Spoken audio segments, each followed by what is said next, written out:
to his creation. So thank God for that. And thank God this morning we're looking at a miracle. Amen. Some time ago we reported that Sister Hill was in the hospital. She was sick.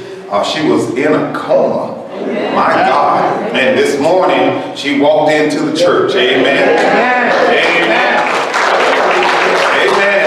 God is good. Amen. God is good. And we know that God is real. Amen. If you ever doubt whether God is real, look in your mirror. Amen. Because he was able to make a miracle called you and a miracle called me. So we have to praise God and acknowledge him for his wondrous works. We've been looking at a sermon titled The Nature of God. A couple of sermons ago, we had the opportunity to talk about the immutability of God. The immutability of God. That means that God does not change. Amen. He says of his own accord, I am the Lord God, and I do not change. Amen. We talked about the aseity of God, meaning that God is God, and he's God all by himself. He don't need you. He doesn't need me in order for him to still be God. Amen. And that's important in our world today, because there are some people that think that just because you don't acknowledge God, or just because you don't serve God, or just because you don't believe in God, that there is no God. Well, God is, whether you believe in him or not. God is, whether you serve him or not. There's nothing you can do to change the fact that God is God. Amen. So you might as well get used to it. You might as well decide to serve him because he is who he is. And this morning we're going to continue talking about the nature of God. But this morning we're going to talk about the eternal nature of God. The eternal nature of God. And oftentimes we talk about God and his characteristics, and sometimes we're not very good with marrying what we say about God to Scripture. So this morning we're going to look at a lot of Scripture that talks about God, but in particular his eternal nature. The Scripture that was read into your hearing was Genesis chapter 21. In Genesis chapter 21 verse number 32, the Scripture says, thus they made a covenant at Beersheba. Then Abimelech rose up, and Pichal, the chief captain of his host, they returned into the land of the Philistines. Verse 33 says, Abraham planted a grove in Beersheba, and he called there on the name of Yahweh. He called on the name of the Lord. The Scripture then tells us that even Abraham knew he was the everlasting God. What does that mean for God to be everlasting? Or what does it mean for God to be eternal according to Webster? Something that is eternal is something that is lasting or existing forever. It is without end or beginning. Already we're talking about something that's outside of our scope of imagination. Because in our world and in our imagination, everything has to have a beginning. And this is the reason that some people cannot wrap their minds around this God idea, because we always have the question, well, where did God come from? God came from God. God is not like you. God is not like me. He has no beginning and he has no end.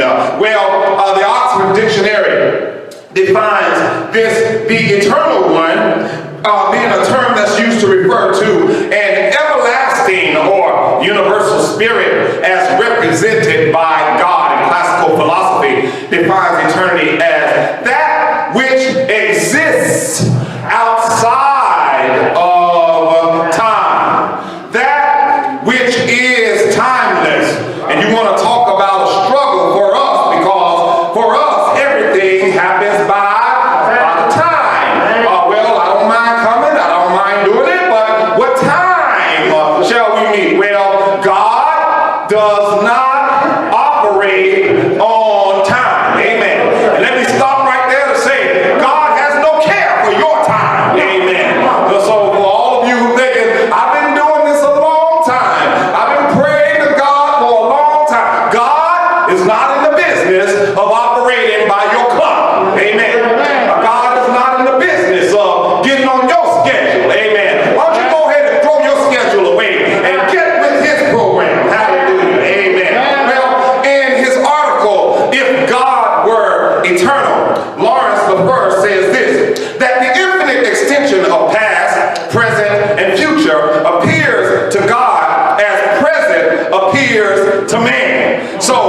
sometimes I have to point this out to theologians, because theologians, we like to talk about how old we think the earth is.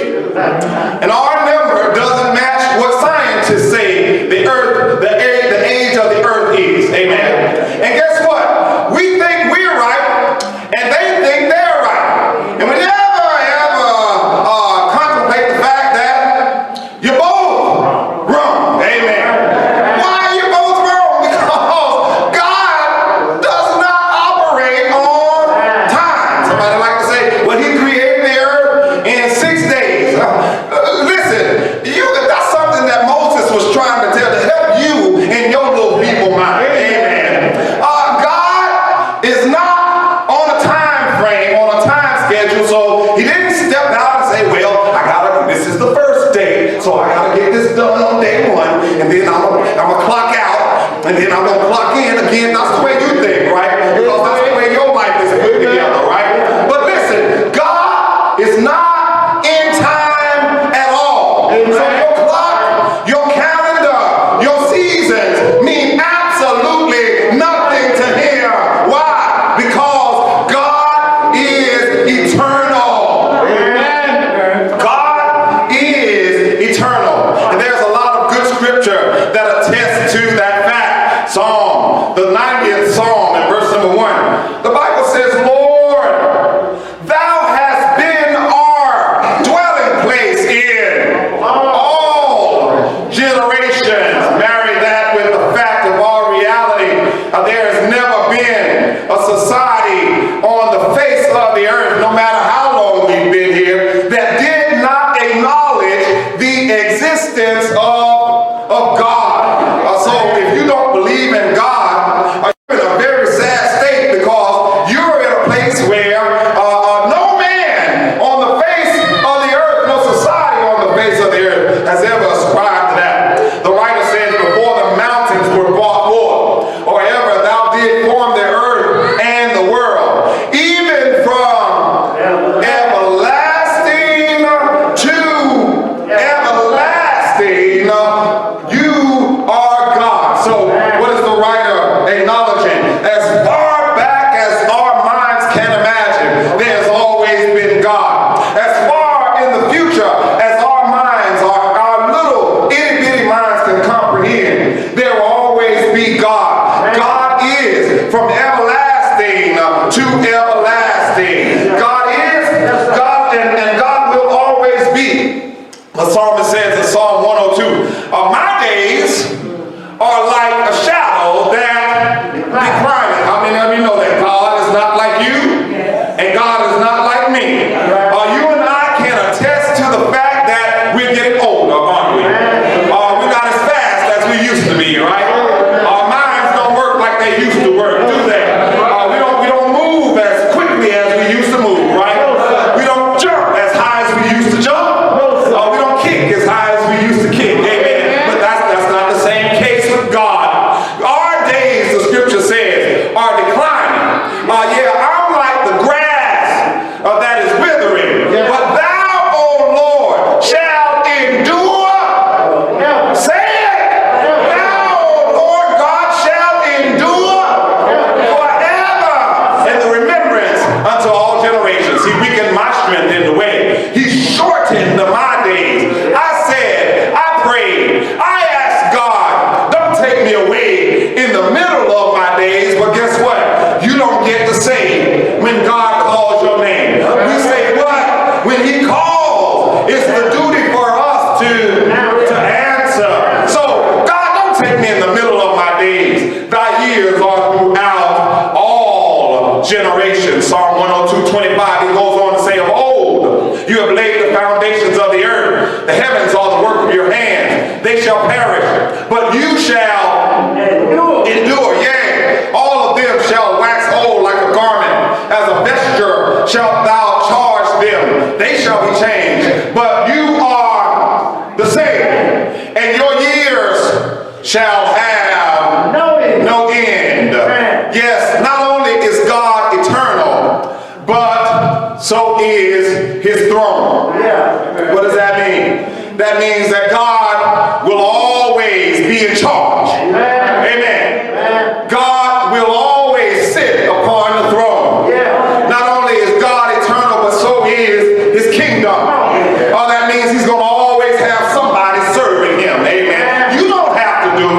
But there'll always be somebody that acknowledges the moving of God in the world and the moving of God in their life. And so is his throne, so is his kingdom, and so is his righteousness. God is always going to do the right thing. Amen. We talked about that this morning in our Sunday school. You can go ahead and rest your pretty little head on that fact. God is going to always do what's right, or whether you like it or not, or whether you agree with it or not. God is always going to do what is right. The psalmist says in Psalm 45 and 8 and 6, thy throne, O God, is forever and ever. God, your throne, you will sit on your throne forever and ever. The scepter of thy kingdom is a right scepter. You'll always sit there and you'll always judge righteously. Isaiah 51 and 5. My righteousness is near. My salvation is going forth. My arm shall judge the people. The isles shall wait upon me, and on my arm shall they trust. Lift up your eyes to the heavens. Look upon the earth beneath, for the heavens shall vanish away like smoke. The earth shall wax old like a garment, and they that dwell therein shall die in like manner. But my salvation shall be forever. Amen. If God saves you, you'll always be saved. Flip the coin.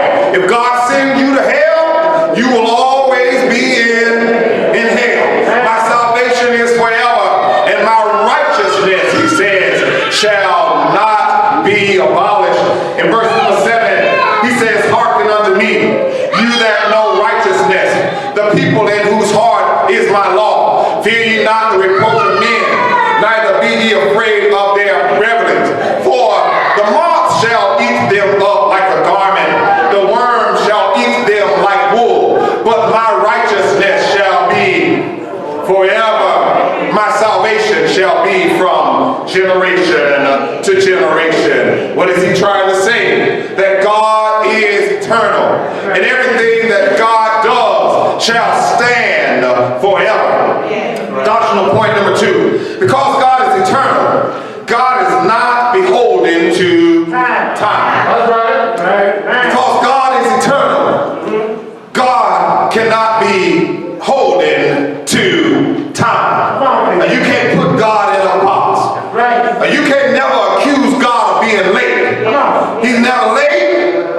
He's never early. He's not even on time. Because he's eternal, and because he's God, he can do what he wants to do when he wants to do it, and you can't do anything about it. Amen. I think that's our real problem with God, is the fact that God does what he wants to do, and we can't do a thing about it. God can save who he wants to save, and we can't do anything about it. God can kill who he wants to kill, and we can't do nothing about it. God can take who he wants to take, and we can't do anything about it. Why? Because he is God. He's not beholden to time. In his book, Stealing from God, Frank Torrey describes God this way. He says that he is self-existing, which means that he is the uncaused source of all things. Aristotle would say it this way, that God is the unmoved mover. He creates everything, and he moves everything along, but he is moved by nothing. Amen. Well, and get that in your spirit. That's for all of us that's always going around talking about, well, I prayed to God, and he didn't answer my prayer. Your prayer don't move God. Amen. God does what he wants to do. He's not moved by your prayer. Well, I served him. God's not moved by your serving. I praised him. God's not moved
for you to get from one star to another. For you to reach one star, 200,000 years. Who's the God that created that? You want to talk about how great God is? Yeah. He's so great he can create a space that you can't even comprehend if you lived 1,000 lifetimes. Spaceless. And because he created it, he has to be bigger than what he created. Timeless. Because he created it, he has to be bigger than time. Amen. Immaterial. Jesus told us that God is a spirit. You can't touch him. You can't feel him. You can't direct him. You cannot move him. The psalmist says in the 90th Psalm, God, in verse number 3, you turn man to destruction. Why does he do it? While he's doing it, he said, return to me, ye children of men, for 1,000 years. God is timeless. 1,000 years in your sight are but as yesterday, when it is past. And as a watch in the night, 1,000 years. You see why our little time means nothing to God? Because 1,000 years go by and God is still saying, well, what's the problem? You have set our iniquities before you. Our secret sins are in the light of your countenance. That's a big God.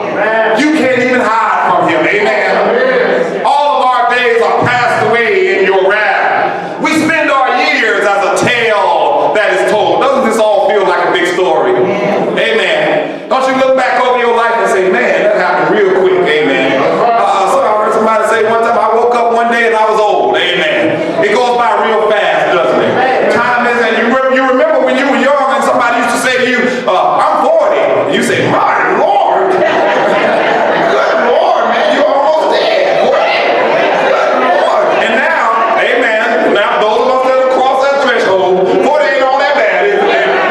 Now some of us that didn't wish it was 40 again. Say, boy, man, tell me, son, if I have 40 again, boy, you just don't know what I do with 40. Amen. Yeah. What does he say? It's just like a story that's being told. And the story is going by real fast, isn't it? Yes. We're getting closer and closer to understanding just how little time really matters and just how little time we really do have in order to serve this timeless God. The days of our years are 3 score years and 10. Only 70. And if by reason of strength they are 4 years, 80, yet is their strength labor and sorrow. What is he saying? The longer you live, the more you hurt. Amen. The longer you live, the more pain you encounter. Amen.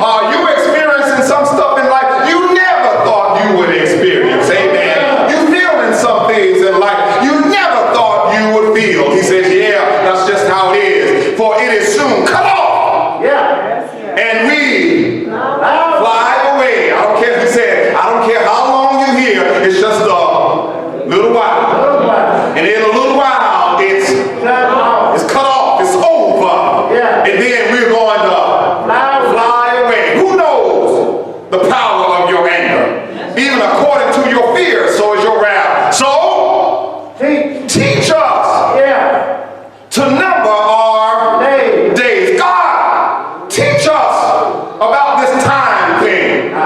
Teach us to value the time that you've given us. Teach us to make the most of the time that you've given us. Teach us to number our days, that we may apply our hearts to wisdom. Sometimes I think about this when we're talking about pray for so-and-so, they're sick. Or pray for this person.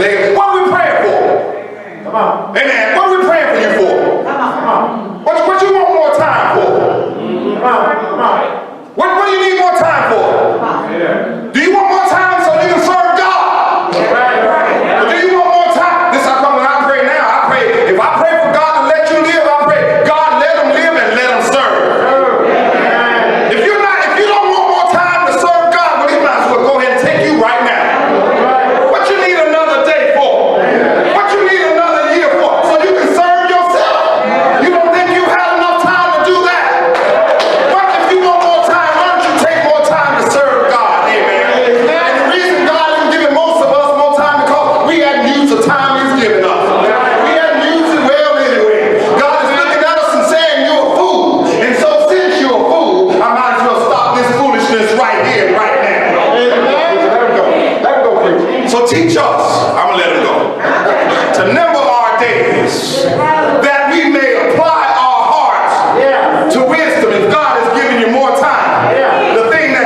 familiar with this fact. In Genesis chapter 1, verse 26, God has made man. He said, let us make man in our own image. That is to say that you don't look like God. But the beautiful thing about this scenario is that God has fashioned us. And so now we inhabit some of his qualities. He's taken us and he's put us in time. He's made us in his image. So we are not from everlasting to everlasting, but we are enduring. Amen. What does that mean? God took us and he put in us a spirit. So God created man, the verse says in verse 27. He created man in his own image. In the image of God created he him. Male and female, he created them. Genesis chapter 2, verse number 7 tells us that God formed man from the dust of the ground. He breathed into his nostrils the breath of life. And the man became a living soul. So the Hebrew writer tells us this in Hebrews chapter 2, verse 6. But in a certain place, the scripture testifies and says that what is man? Who are you? Come on now. What is man that you are mindful of him? And what is the Son of Man that you should visit him? Look at what God did when he made you. He made you just a little lower than the angels. Crowned him with glory and honor. Now how dare you not serve God? How dare you not worship God? What the scriptures say is God looks so highly upon you for us to have such a low view of him. You made him a little lower than the angels. Crowned him with glory and honor. You set him over the works of your hands. You put all things in subjection under his feet, for in that he put all in subjection under him. He left nothing that is not put under him. But now we see not yet all things were put under him. The Revelation writer says this in Revelation 10 and verse 3. As it speaks of the seven thunders, the seven angels that thundered, the seven thunders uttered their voices. Verse 4 says, when the seven thunders had uttered their voices, I was about to write. And then I heard a voice from heaven saying unto me, seal up those things. Don't write that. Amen.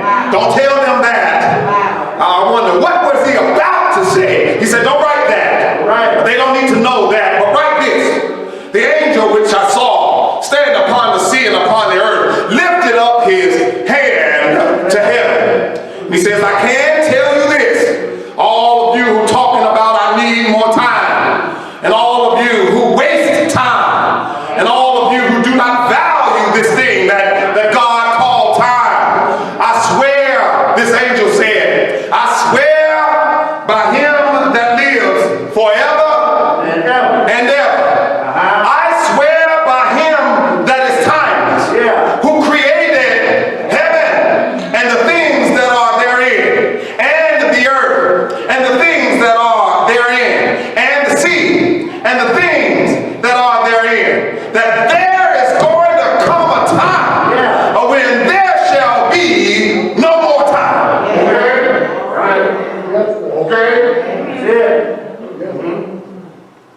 There shall come a time when there will be no time. Is that in the book?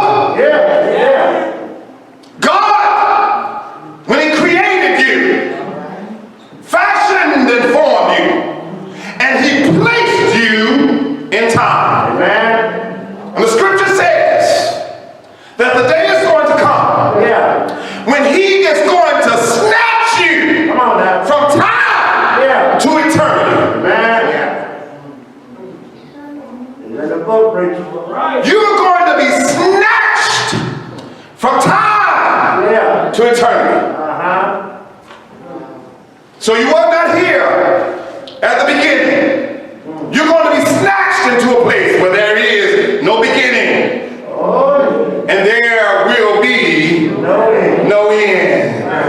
Well, the text says this. Job tells us this in Job chapter 32, verse 8. There is a spirit in man. Yeah. For those who say, well, when you're dead, you're just dead. No, no, no. No. There is a spirit in man that is enduring. Your spirit has to live on because the one that blew the spirit into your body is everlasting. Yeah, so in order for him to destroy the spirit, he has to destroy part of himself. There's a spirit in man. And the inspiration of the Almighty is the one that gives that spirit understanding. Do you understand this? Proverb 20 and 27. The spirit of man is the candle of the Lord. He's searching the inward parts of your belly. God has put that spirit in you. And God judges us by the spirit. Amen. Ecclesiastes 12 and 7. Then shall the dust return to the earth as it was. The spirit shall return to God who gave it. Yes, what does that mean? That your spirit lives on. Your spirit has to go back to the one that gave it. The Bible tells us that every man has to appear before the judgment seat of Christ to be judged for the things that your spirit did in your body. So Jesus encourages us, since your spirit is enduring and your spirit will live on. Matthew 10:28. Fear not them which kill the body, but are not able to kill the soul, but rather fear him which is able to destroy both the body and send your soul to hell. We serve a God that is eternal. We serve a God that is everlasting. And we must go to meet that God, the one that is enduring, the one that lives throughout all eternity. And although we are constrained now by time, the time will come when you will be set free from this thing we call a clock. Amen. You won't have to worry about getting up in the morning. Amen. Going to work. You won't have to worry about that anymore. You won't have to worry about bills. Hallelujah. You won't have to worry about the trouble on this side of life. But if you have not put your faith and your trust in God, your troubles will be greater. Your troubles will be multiplied. Your troubles will be more than you could ever imagine. And more than that, your troubles will last throughout all of eternity. So what should we do? Simple. Trust in the eternal God. From everlasting to everlasting. God is God. And you shall meet him. We shall see him. You shall stand before his judgment seat. And you are living. And you are going to die. But we are living this life. And we're living this life so that we can live on in eternity. The question that we have to pose and we have to ask is, are you ready to live with him throughout all eternity? The Bible tells us that there is a place prepared for those who have not put their trust in God. The Bible tells us that hell is prepared for the devil and his angels, for the devil and his servants. Where will your eternal self reside? Amen. Where will you spend eternity? Where will you be? Where will you reside when the day comes when time shall be no more? When time ceases, when God dispatches his angels to step out on this expanse that we call creation, when the trumpet sounds and the righteous are raptured away, where will you spend eternity? And the thing that God has done for us is he's given you time to contemplate. He's given you time to think about it. And don't waste your time, because the only time that you have is the time that you have right now. The scripture tells us, behold, today is the day of salvation. If you